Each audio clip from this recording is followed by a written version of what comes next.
C'est vraiment la Hesse pour le grand oral, mais la Hesse internationale. Même le bac, il est pas au courant à quel point c'est la Hesse. Vous vous mettez un stress là tout de suite pour votre grand oral, mais c'est de la merde, vous allez avoir 20. Mais les gars, vous allez avoir 20 au grand oral. Arrêtez de vous mettre le stress. Regardez, même mes ongles, ils ont poussé depuis que je me mets plus le stress pour le grand oral.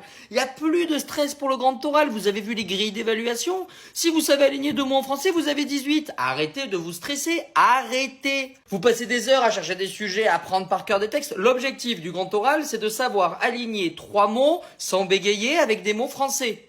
Jusqu'à là, je pense qu'on en est tous et toutes capables. Il faut que vous soyez simplement dans une démarche de discussion, d'argumentation. Bien sûr que j'extrapole et qu'il vous faut un sujet un peu construit, que vous sachiez de quoi vous parlez, mais vous n'allez pas être évalué sur vos capacités disciplinaires. Ce n'est pas une thèse, le grand oral, ce n'est pas un exposé, ce n'est pas un oral disciplinaire. Donc en fait, on s'en bat les couilles des disciplinaires là. On s'en fout. Vous faites pas un oral de maths, vous faites un oral pour savoir si vous savez aligner des mots en français, je vous le promets.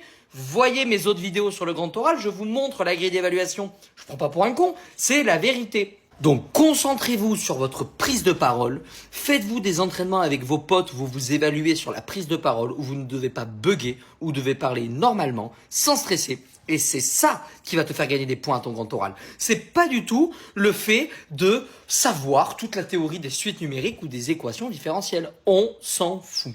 Ok? En tout cas, si tu as des questions, tu n'hésites pas à m'écrire, je suis là pour toi.